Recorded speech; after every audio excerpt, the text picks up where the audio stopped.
Bom, então, muito bem, senhores, boa noite. Hoje vamos falar da hiperglicemia.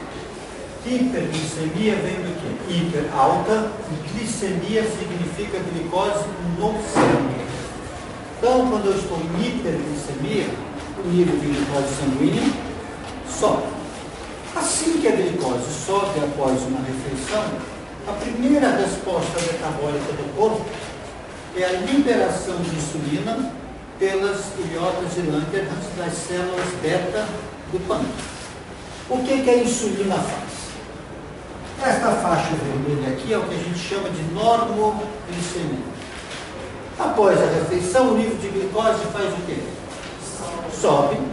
A insulina é liberada e ela vai provocar efeitos no fígado, no músculo, no tecido adiposo, cujo resultado vai ser o quê?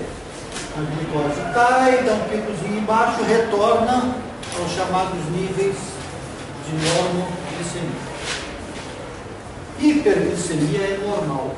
O problema é quando, após um tempo, a glicemia vai continuar o quê? Alta. Aí nós temos um estado diabético. Mas todos nós, assim que nos alimentamos, a glicose sobe, depois a glicose volta ao normal no período de 3 a 4 horas. Vamos só raciocinar uma coisa aqui. O peso médio de uma refeição no self-service é de 700 a 800 gramas. Você pode colocar cerca de meio quilo é arroz, feijão, macarrão e batata. Ou seja, numa refeição a gente come cerca de meio quilo de carboidrato. 4 horas depois, esse meio quilo de carboidrato fez o quê? Foi para o sangue, saiu do sangue. Então, a aula de hoje vai responder para onde foi este meio quilo de carboidrato. Aproximadamente, o consumo do cérebro, das hemácias, dos rins, outros órgãos que usam glicose, nesse período, 80 a 100 gramas de glicose vão ser consumidos. Sobraram, então, o quê? 400 gramas de glicose, que neste período foram removidos. Vamos ver como é que isso pode acontecer. Primeiro, vamos falar da célula muscular.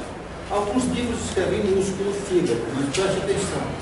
Isso não é o limite físico do músculo. É o limite de cada uma das células musculares, tá certo? Então, nós estamos falando que acontece dentro de cada célula individual. Né? E não é primeiro o músculo, depois o fígado. Tudo acontece ao mesmo tempo. Didaticamente, é que eu vou começar falando de músculo. Primeira coisa, como é que a glicose entra na célula muscular? A glicose entra por um transportador chamado glúteo. Glúteo vem de quê? Glúteo, glucose, o termo em inglês para glicose, T, transportador, 4, que foi o quarto transportador que foi descoberto. A gente já tem cerca de uma dezena hoje descoberto. Qual é a grande característica desse transportador? É que o músculo é um tecido que a gente chama de insulina dependente. O que quer dizer? A insulina gruda-se aonde? Ao receptor de membrana e aqui vai liberar o quê? Um segundo mensageiro. Este segundo mensageiro da insulina vai desfosforilar uma série de proteínas chaves, uma delas a gluticose. Essa proteína normalmente é intracelular. Quando, sob a ação desse segundo mensageiro, ela é desfosforilada, ela muda a sua forma e sai do citoplasma e entra na membrana. Consequentemente, o que isso quer dizer? Que a célula muscular só tem este transportador quando o nível de insulina é alto. Consequentemente, quando eu estou em hiperglicemia. Em atividade física, o hormônio é insulina, epinefrina, o transportador é outro, a história é outra. Hoje nós estamos falando de quê? Você comeu e foi dormir, certo? Comeu a feijoada e foi dormir depois do almoço. Não tem exercício, não tem nada. A glicose, então, entra. Por quê? Porque a concentração do sangue é maior do que aqui. Passa pela primeira enzima chamada exocinase, que transforma-se em glicose 6-fosfato. Como nós vimos nas aulas anteriores, da glicose 6-fosfato tem dois caminhos aqui, a via glicolítica e a glicogênese, que forma glicogênese. Pergunta é, por que ela vai para um lado ou para o outro? Na via glicolítica, a fosfofrutocinase, que é a enzima reguladora, é inibida por ATP. Vamos entender a lógica disso. Quando você está aí sentado agora em repouso, a sua produção de ATP é constante, estável e sendo produzida a partir de gordura. Então você tem um nível de ATP fixo que faz o quê? Que não permite que a fosfofrutocinase esteja ativa. Neste caso, o que vai acontecer? Glicose 6-fosfato se transforma em frutose 6-fosfato, mas aqui trava, não é isso? Isto só vai destravar quando? Quando você fizer atividade física, o que vai acontecer? O nível de ATP imediatamente cai. Com o nível de ATP mais baixo, essa inibição desaparece, então a glicose vai a pirivato, que no músculo vai gerar ATP, ou formando lactato, ou indo para o ciclo de Krebs. Mas não é a situação do momento. Lembre que eu falei que comeu, foi dormir. Não tem exercício. Então ele está travado permanentemente enquanto você está em repouso. Se esta enzima é reversível, ela vem para cá, não é? Essa é reversível também. As únicas reversíveis aqui são quais? A glicogênio sintase e a glicogênio fosforilase. Nós já vimos na aula do glicogênio que o quê? Que a insulina ativa a glicogênio sintase e inibe a glicogênio fosforilase. Neste momento, então, o que acontece? A glicose entra na célula muscular e forma glicogênio. Só que glicogênio é lento. A formação de glicogênio no músculo é cerca de 20 gramas por hora. Ou seja, eu desvio para cá, mas eu não tenho o quê? Um caminho extremamente rápido. Ora, senhores, 20 gramas por hora, aqui estão faltando 400, não? Em 4 horas, vamos falar aqui, o glicogênio muscular vai dar uns 80 gramas. Ainda ficam faltando da cabo de 320 gramas. Só que perceba, aqui não está aberto. Vai entrar, vai. Sobe, entra, vem para cá, não vem? Se aqui está entrando e esta enzima é muito rápida, esses 4 vão começar a crescer, não vão? Porque aqui é muito rápido, aqui é lento. Começa o quê? A acumular. Qual é a lógica que nós falamos? Sempre que alguma coisa acumula, ou você faz o quê? Se livra, ou você bloqueia. Eu não tenho como me livrar porque eu estou em repouso. Como é que se bloqueia? Glicose 6-fosfato é inibidor alostérico de exocinase. Quer dizer o quê? É como se eu tivesse uma pia com um ralinho. O ralo é normal e a mangueira que você joga água é uma mangueira de incêndio. O que quer dizer? Você está jogando muito mais água do que o ralo dá conta. Quando você joga mais, a pia faz o quê? Enche. Quando chega em determinado momento, bloqueia o quê? A mangueira de incêndio.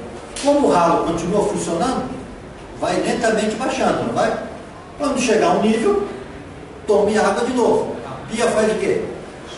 Sobe, chega no outro nível, para. Como tudo que nós vimos aqui, ocorre o quê?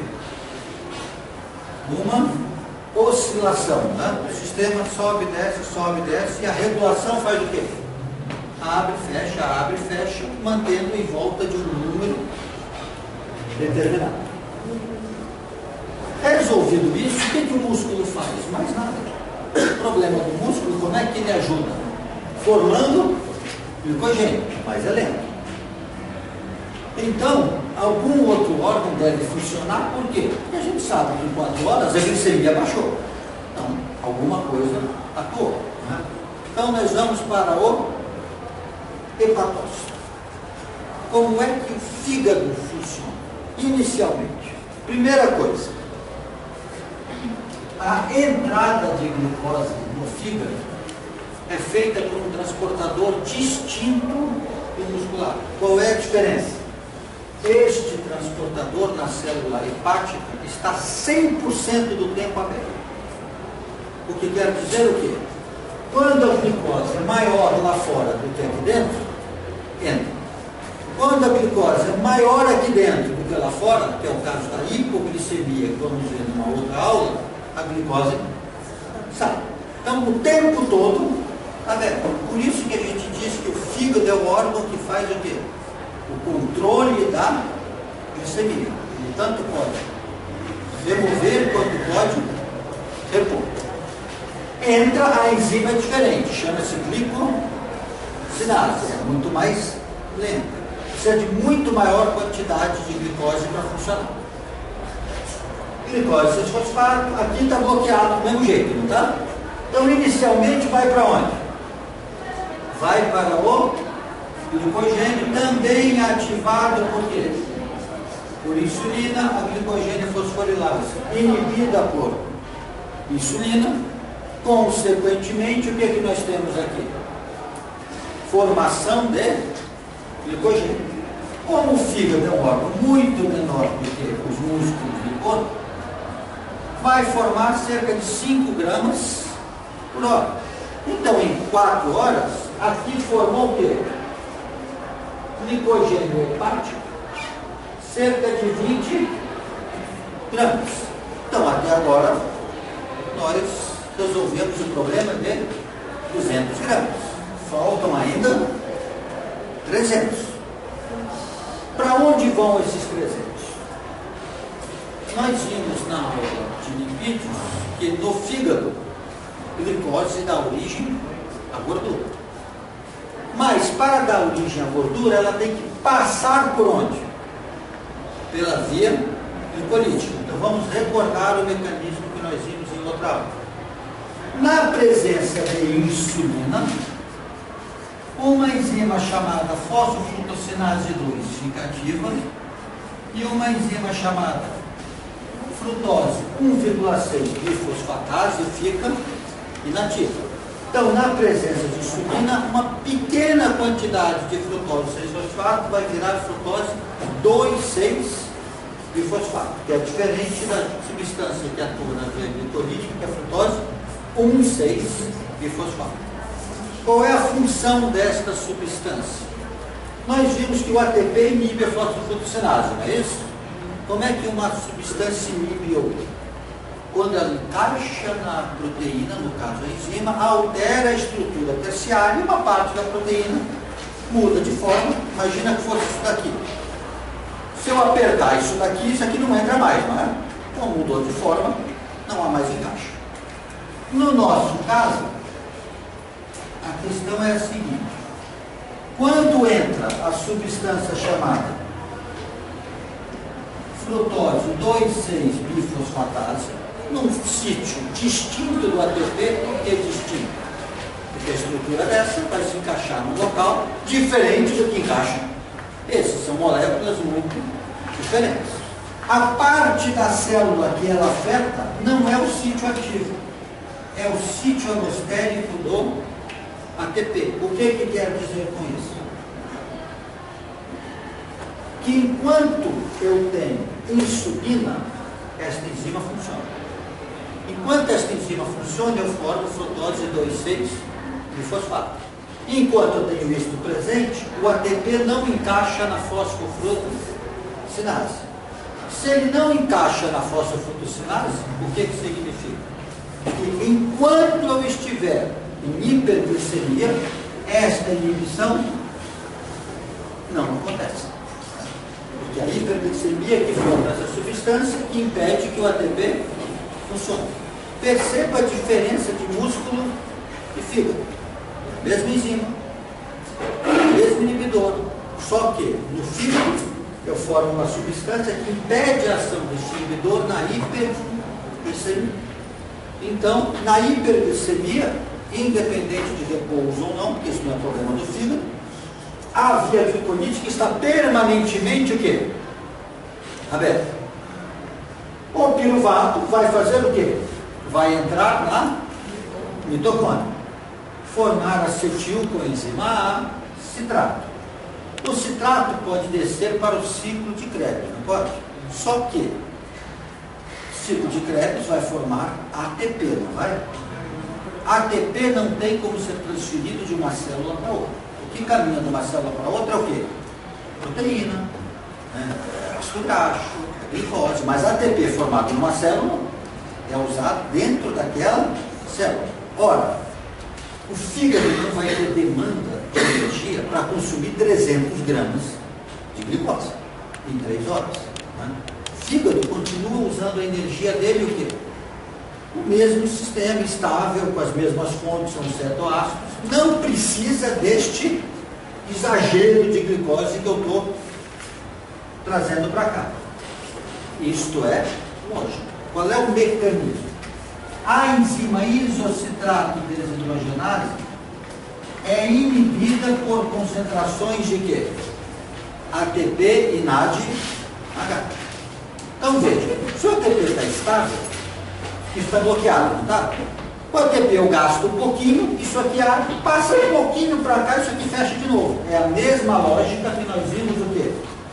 O músculo que fica oscilando.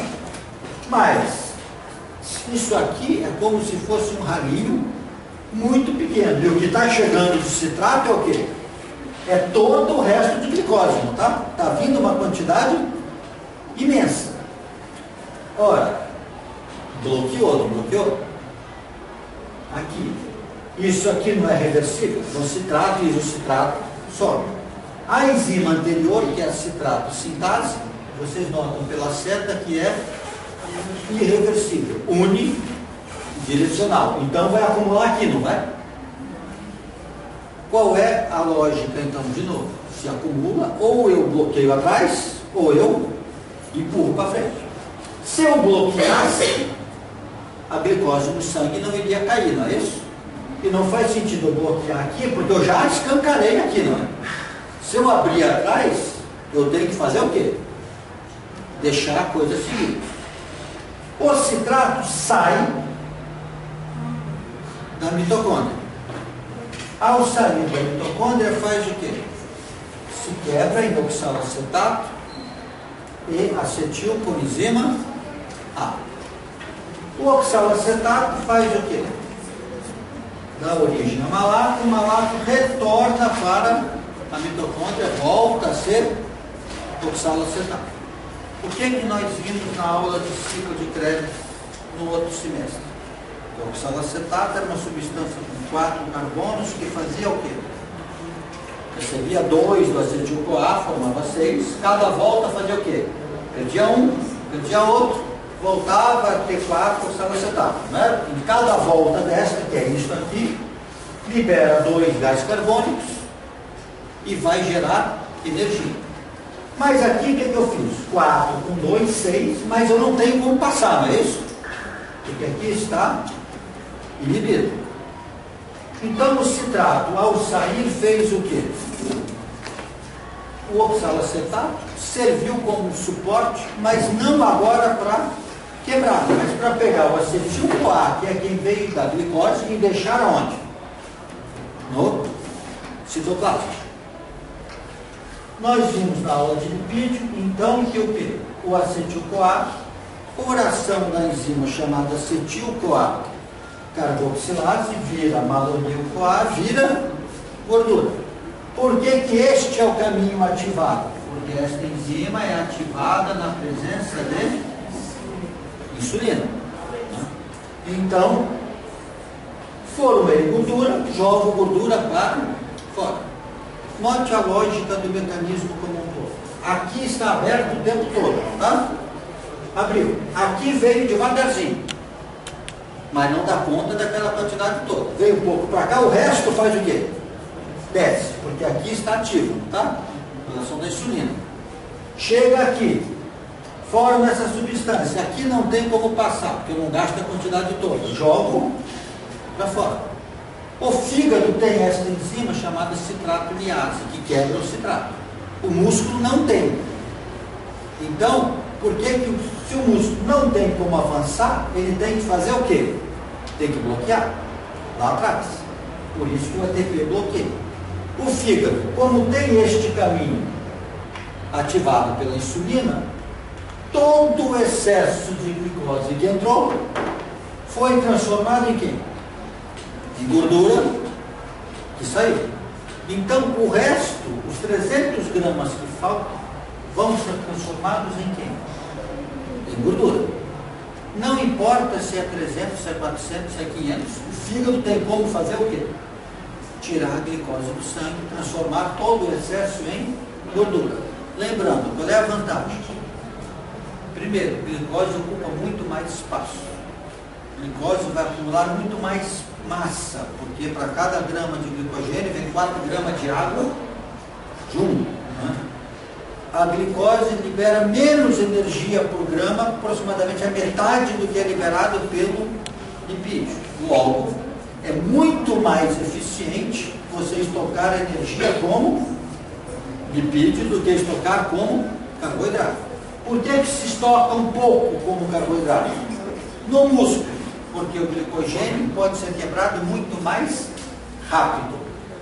Então, em atividade física, eu tenho uma reserva imediata. No fígado, esse glicogênio é uma reserva imediata de glicose para controle de glicemia. Quando você dorme, por exemplo, 4 horas depois, você está em hipoglicemia. Você não morre durante a noite, porque o fígado faz o quê? A glicose que ele armazenou quando você comeu, ele vai liberando. E como o cérebro vai usar a glicose o tempo todo, eu tenho como manter o suprimento até o momento que eu acorde e me alimente. Então ele funciona como um tampão de glicose. A gordura não pode ficar circulando no sangue, não é? A gordura vai para onde? Vai para o adipócito, a célula do tecido adiposo. Ela entra e para virar o quê? O triacilglicerol, o que era necessário também, relembrando a aula de lipídio, que tem essa substância chamada glicerol 3-fosfato. Esta substância é formada a partir da via glicolítica. Glicose chega até dihidroxicetronofosfato, glicerol 3-fosfato. Mas glicose só vai o quê? Entrar no tecido adiposo se eu tiver insulina. Então, o tecido adiposo apenas armazena o quê?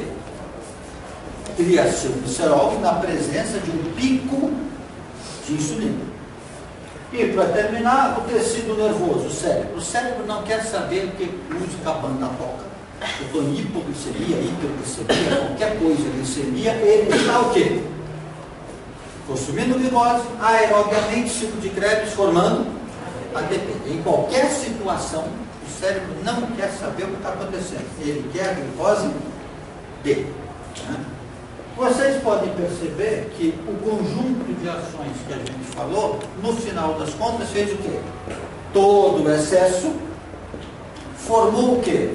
Glicogênio no músculo, glicogênio no fígado, gordura no fígado, e essa gordura foi transferida e estocada onde? No tecido adiposo. Né? Com isso, a glicemia volta ao normal. Outra coisa importante, note que a insulina tem efeito em todos os órgãos, mas são efeitos que não são idênticos. Né? No fígado, ela abre a fosfofructosinase, abre a acetil-CoA carboxilase. No músculo, ela permite a entrada de glicose. No tecido adiposo, ela permite a entrada de glicose e forma glicerol 3-fosfato. As ações são distintas, mas são concorrentes. O que quer dizer? Cada um fazendo uma coisa distinta, o resultado final é a queda da glicemia. para terminar essa discussão, queria propor algumas perguntinhas. Primeiro, a senhora, sua avó, já dizia que você não deve comer e dormir. Faz mal, aquele negócio todo. Você deve comer e dar uma andadinha. Por quê, senhores? Porque se eu der uma andadinha, esta inibição de ATP não é tão forte, não é isso? Então o músculo já começa o quê? A consumir parte da glicose que você comeu. Logo, vai sobrar menos para virar gordura. Outra coisa. Você vai no aniversário do seu sobrinho e come 18 brigadeiros. Só. Legal. 18 brigadeiros vai dar uma quantidade absurda de carboidrato, vai? E você vai engordar. Aí a criatura me diz o seguinte: ah, mas no dia seguinte eu vou para a academia e faço o quê? Faço as contas, eu consumi 800 calorias. Eu vou subir na esteira na bicicleta e vou largar a bordoada até lá marcar o quê? 800 calorias. Aí a pessoa diz: eu paguei os brigadeiros. Pagou? Nada. Por que, senhor? Porque se você comeu 800 calorias de brigadeiro de uma vez, uma parte vai para a glicogênio, a outra para o glicogênio, o resto todo vai para a gordura, não vai? Se você jogar a bicicleta com força, não é um exercício alto, então, como o início disse, você vai degradar o quê? Glicogênio. Vai degradar carboidrato. Para degradar a gordura, você tem que ficar 3 dias andando, numa velocidade um pouco mais alta. Então, não é contar caloria. Consumir 800, vou queimar 800, porque essas 800 você armazenou grande parte como gordura. Quando queima grande parte disso de carboidrato. Terceira coisinha, você vai a um endocrinologista, ele manda você, para emagrecer, comer de 2 em 2 horas. Aí você fala: esse cara deve ser doido, eu quero emagrecer, ele manda eu ficar comendo sem parar. Vamos raciocinar qual é a lógica disso, senhores. Primeiro, imagina que eu como aquelas 500 gramas. Vou virar 300 de carboidrato, não vou? Se eu pegar essas mesmas 500 gramas que eu havia falado aqui e comer o quê? 150 gramas no almoço, 200 gramas no lanche, às 3 da tarde, e mais 150 gramas, vamos colocar como jantar aqui, às 6 horas da tarde. A soma foi 500 gramas, não foi? Só que qual é a diferença? Se eu como de uma vez, eu vou formar 80 gramas de glicogênio, 20 de glicogênio no fígado, eu vou consumir 100, não vou? Isso em aproximadamente o quê? 3 horas. Aqui entre 12 horas, 15 horas, 18 horas, a última refeição foi essa, vai até 21, não vai? O resultado disso? Você, em vez de 3 horas, teve o quê? 9 horas, não teve? Em 9 horas, você fez o quê? O cérebro não está consumindo glicogênio, gordura? Você está consumindo glicose. Em 3 horas foi 100, em 9 vai dar mais ou menos uns 300, não vai? Aqui eu não faço 100, em 3 horas eu vou fazer o quê? Outros 300, não vou? Por quê? Porque eu estou consumindo o tempo todo, em vez de fazer glicogênio só 3 horas, eu estou fazendo glicogênio o tempo todo, não estou? Se eu notou que não vai sobrar, se isso aqui fosse usar, não ia sobrar nada para virar gordura?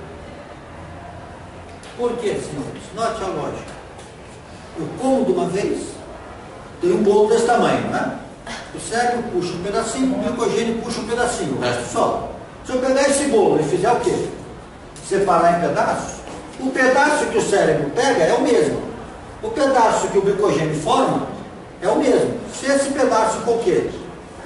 Picotado, eu vou estar tirando daqui, em vez de depois das 3 horas que eu estou em jejum, eu vou estar tirando da onde?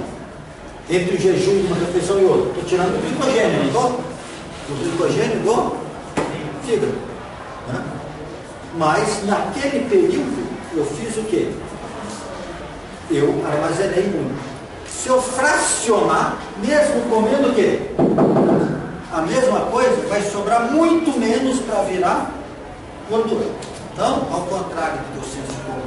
Mas, eu vou ficar com fome e vou comer só de noite. Não, coma o tempo todo. Um pouco de cada vez. Agora não é para comer o tempo todo, é uma coisa que você come no almoço, né? Para pegar aquilo e ir fracionando. Né? Não é para fazer 3 almoços, um meio-dia, umas 3 e 1, mais 6, porque aí não adianta. Né? Outra coisa, o seu metabolismo, quando você fica em jejum, ele faz o quê? Usando um palavreado que eu não gosto, ele entende de que você está no período de privação. O que ele faz? Ele procura segurar. Né? Se você está o tempo todo alimentado, o organismo está entendendo que não, tem alimento, eu não preciso ficar segurando.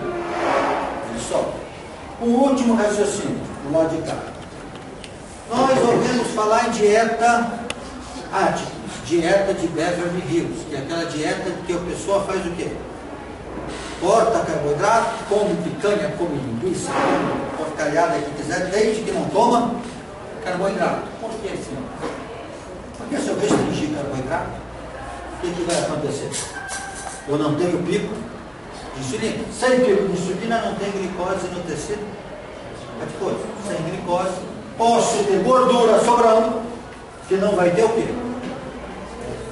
Armazenamento. Essa dieta funciona? Funciona. Desde que você queira passar o resto da vida fazendo isso. O corpo não produz Oi? O corpo não produz Insulina é liberada pelo pâncreas em resposta a um nível alto de glicose. Sem glicose, não tem insulina. Não, é esse não. O pico de glicose. Não é citrato não que vai quebrar. Estou falando glicose para formar triacilglicerol. Para formar triacilglicerol precisa de glicerol feito nas costas.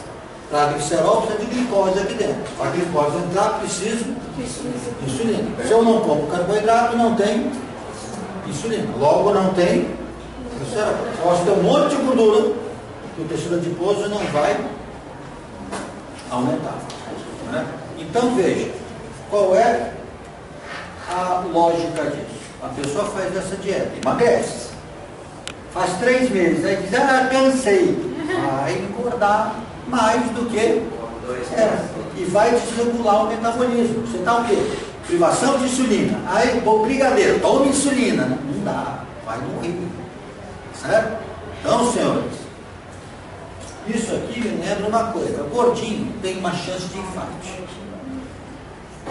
Pessoas que ficam com o chamado efeito sanfona, engorda e emagrece, tem 4 vezes mais chance de morrer de infarto do que gordo. Então, meu querido, quer emagrecer? Consulte nutricionista, consulte profissional de educação física, faça reeducação alimentar, faça um programa de atividade física e assuma que vai fazer pro resto da vida. Porque ficar o quê? Essa dieta doida, do limão azedo, do repolho roxo, do de diabo, vai morrer. Vai ter problema. Certo? Então veja. O que eu falei nesse final de aula?